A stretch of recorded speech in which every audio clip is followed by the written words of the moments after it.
fait, si tu as besoin d'être pardonné, j'ai une bonne nouvelle. Jésus fait bon accueil aux pécheurs. Amen. Ce jeune homme qui pratiquement décide de s'en aller de la maison et demande à son papa l'héritage. Il vit une vie où il dissipe toute sa fortune en menant une vie dans le désordre. Et puis au moment où il n'a plus rien, arrive la famine et il n'a rien à manger. Il va travailler chez quelqu'un qui lui donne de garder les porcs. Et pour un juif, garder les porcs, c'est le dernier, c'est l'humiliation la plus grande. Et donc, il se trouve dans la détresse. Il n'a pas à manger, alors qu'est-ce qu'il pense? Il dit, chez mon papa, il y a du pain en abondance. Les ouvriers de mon papa, ils mangent bien. Moi, ici, je meurs de faim. Alors, qu'est-ce que je vais faire? Je vais me lever, je vais aller vers mon père et je vais lui demander de m'accueillir comme un de ses employés, un de ses ouvriers. Comme ça, au moins, j'aurai quelque chose à manger. Et là, on voit déjà que ce jeune homme a une idée du Père complètement déformée, une image.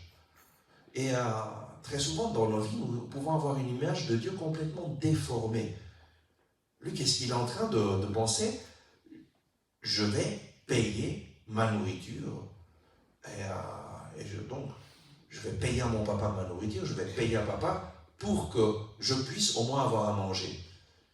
Il voit son image du Père, c'est un Père qui le juge et qui certainement, puisqu'il a dit il a dépensé toute la fortune, il va le traiter, il n'a plus aucun droit. Lui, il pense, maintenant, j'espère au moins apitoyer mon papa qui va, et je vais travailler comme ça, je vais pouvoir acheter la nourriture et payer pour mon logement. Mais là, le Père, et ça c'est cette merveilleuse parabole, c'est une parabole de l'amour du Père. Et le Père se rend compte que son fils doit avoir un peu de difficulté à revenir. Et donc il veut lui manifester son amour. Et qu'est-ce qu'il fait? Quand il était encore loin, donc le Père était en train de l'attendre. J'ai une bonne nouvelle pour toi. Dieu est en train de t'attendre ce soir. Il l'aperçoit, le Père fut saisi de pitié, et il courut se jeter à son cou, et le couvrit de baisers. Pour lui dire, mais tu es important pour moi, je t'aime. Et là, le fils commence à faire son discours. Père, j'ai péché contre le ciel et envers toi, je ne suis plus digne d'être appelé ton fils. Mais le Père lui dit, non, je vais te montrer que tu es mon fils. Et donc il dit au serviteur, vite, apportez le plus beau vêtement pour l'habiller, mettez-lui une bague au doigt. Donc il revêt un vêtement splendide, il lui met une bague au doigt. La bague au doigt, c'est très important parce que à l'époque, chaque famille avait une bague avec un sceau, et avec le sceau, on pouvait traiter toutes les affaires de famille. On signait les contrats avec le sceau qu'on mettrait dans de l'encre ou de la cire. Et quand il lui donne la bague, ça veut dire, mon fils, tout ce qui est à moi est à toi. Tu es mon enfant, je ne vais pas te traiter comme un serviteur, tu es mon enfant, même si tu as fait la pire des choses, tu es toujours mon enfant. Amen. Amen. Et donc, mettez-lui des sandales aux pieds, allez chercher le veau gras, tuez-le, mangeons et festoyons, car mon fils que voilà était mort, et il est revenu à la vie, il était perdu, et il est retrouvé. Et alors, le fils aîné, qui arrive des champs, s'étonne, mais qu'est-ce qui se passe? Et un des serviteurs lui dit, c'est ton frère qui est arrivé, ton père a tué le veau gras et fait une grande fête. Et alors le fils aîné se mit en colère. Pourquoi? Parce qu'il s'est dit, mon père est injuste. Et le père soit pour le supplier, mais lui il dit, non, toi tu es injuste. C'est quand même pas possible. Ça fait plein d'années que je suis à ton service, et jamais j'ai transgressé tes ordres. Et jamais tu m'as donné un chevreau pour festoyer. Et là, il y a un autre problème. Ce fils aîné, lui aussi, a une image complètement déformée du Père. Et nous le voyons. Le Père lui dit, mais toi, tu es toujours avec moi. Tout ce qui est à moi est à toi. le chevreau que tu aurais voulu pour festoyer avec tes amis, ben, il est à toi. Tu n'avais qu'à le prendre. C'est pas que je dois te donner. C'est à toi. Ce qui t'appartient, utilise-le. Mais là aussi, ce fils aîné pensait à travers son travail pouvoir mériter l'amour de son papa, pouvoir mériter les choses, et il ne voit pas son papa lui donner le chevreau, mais il ne se rend pas compte que c'est à lui, qu'il a lui aussi l'anneau avec lequel il peut gérer toutes les affaires du Père. Et aujourd'hui, le Seigneur veut venir transformer ta façon de penser de Dieu. Pourquoi? Parce que très souvent dans notre vie, à travers les coups durs que nous avons eus, et à travers peut-être une éducation religieuse qui nous a présenté Dieu comme un juge, nous avons, comme ces deux fils, une image déformée du Père. Et peut-être que tu te identifies un peu plus avec le fils cadet, tu es très conscient de ton péché. C'est pas difficile pour toi de te rendre compte que tu as péché. Mais qu'est-ce que le fils cadet veut faire? Il veut payer pour ses erreurs.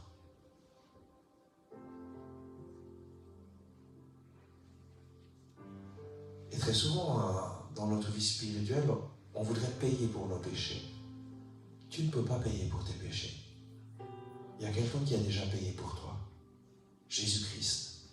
Lorsqu'il est mort sur la croix, il est mort en priant pour toi. Père, pardonne-leur, ils ne savent pas ce qu'ils font. Lorsque j'essaye de payer pour mes péchés, de faire des bonnes œuvres pour compenser mes péchés, je suis en train de dire, Jésus, je n'ai pas besoin de toi, je vais me débrouiller tout seul.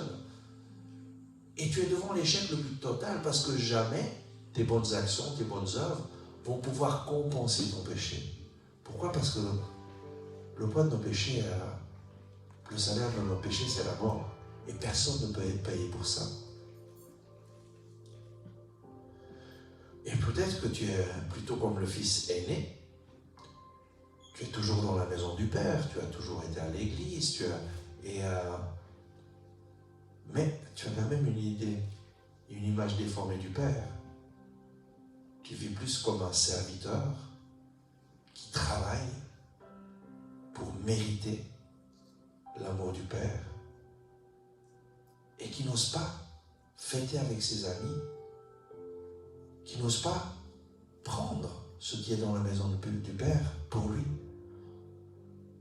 Notre problème, c'est que tous nous sommes pécheurs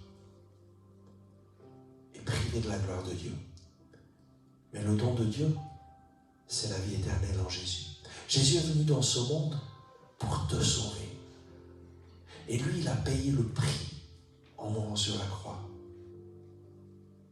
Mais le salut que Jésus a gagné pour toi, c'est un fait historique qui s'est passé il y a 2000 ans. Mais ce fait historique ne va devenir efficace pour ta vie que lorsque tu accueilles Jésus dans ta vie. Saint Jean dit que Jésus est venu chez les siens ne l'ont pas accueilli. Mais à ceux qui l'ont accueilli, il a donné le pouvoir de devenir enfants de Dieu, à ceux qui croient en son nom. Le nom de Jésus signifie Dieu sauve. Yeshua, Dieu sauve. Jésus est venu pour une raison. Parce que personne d'entre nous peut mériter l'amour du Père. Parce que personne d'entre nous peut payer le prix de ses péchés. Parce que personne d'entre nous peut, avec ses propres forces, arriver à Dieu.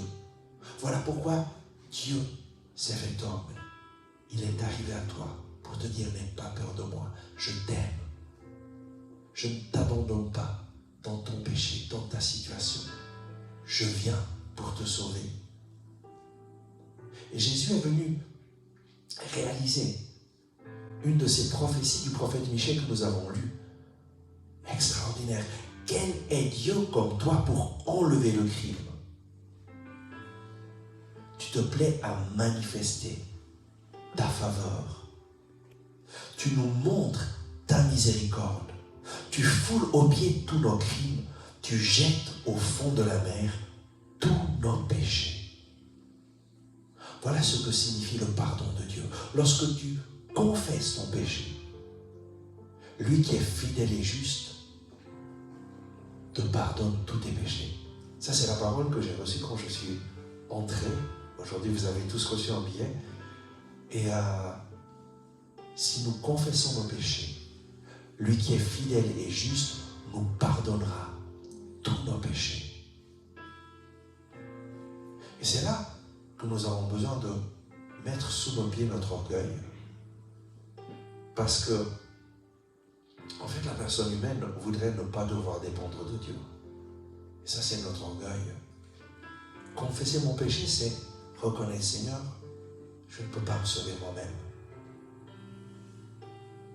Je viens à toi, je te donne mon péché. Je ne vais pas cacher mes fautes. Seigneur, je te donne ma vie telle que je suis. Et là, il y a cet échange extraordinaire. Toi, tu lui donnes ton péché, et lui, qu'est-ce qu'il fait? Il jette au fond de la mer tous nos péchés. Il jette ton péché au fond de la mer. C'est-à-dire qu'il l'éloigne de toi, tellement que, pratiquement, il n'existe plus. Au temps du prophète Michée, si quelque chose était tombé dans la mer, c'était perdu pour toujours. Pourquoi? Parce qu'il n'y avait pas des sous-marins comme maintenant. C'était impossible d'aller repêcher quelque chose qui est tombé au fond de la mer. Et quand le prophète Michée nous parle du pardon de Dieu, en disant que lui jette au fond de la mer tous nos péchés, il te dit, lorsque tu confesses ton péché, lui qui est fidèle et juste pardonne ton péché, il va te traiter comme si tu n'avais jamais péché. Et le pardon de Dieu est extraordinaire. Lui vient te libérer de ce poids que tu portes. Parce que Jésus est venu pour ça. Il est venu pour te sauver. Une chose fondamentale, lorsque le Seigneur jette au fond de la mer tous tes péchés, il met aussi une pancarte. Pêche interdite. Parce que malheureusement, dans notre époque de sous-marins, il y a beaucoup de chrétiens sous-marins qui sont spécialisés à aller rechercher leurs péchés. Mais lorsque tu mets ta confiance en Jésus, alors tout change. Je t'invite à fermer tes yeux maintenant. Et peut-être que tu te sens plus comme le fils prodigue. Tu es bien conscient de ton péché. Mais dans ta vie, tu as essayé par tous les moyens à payer le prix de tes fautes, à mériter le pardon de Dieu. Et aujourd'hui, Jésus te dit, tu n'as pas besoin de mériter mon pardon. Je suis mort pour toi sur la croix. J'ai payé le prix de ta vie. Donne-moi ton péché aujourd'hui. Et aie confiance. J'ai payé le prix de ta vie. Peut-être que tu te sens un peu plus comme le fils aîné. Peut-être que tu as été à la messe, tu as pratiqué toute ta vie. Mais tu te rends compte que, en fait, tu ne vis pas comme un fils de Dieu, comme une fille de Dieu. Tu ne vis pas avec l'héritage que Jésus t'a gagné en mourant sur la croix. Parce qu'en fait, tu as essayé de payer le prix de tes fautes, de mériter. À travers ta pratique religieuse, à travers toutes les bonnes œuvres que tu faisais, tu as essayé de mériter le pardon de Dieu. Mais au fond de ton cœur, tu te rends compte qu'il y a quelque chose qui cloche. Aujourd'hui, le Seigneur te dit, renonce à ton orgueil, à vouloir te sauver toi-même, et donne-moi ta vie. Et alors ta vie va changer aujourd'hui.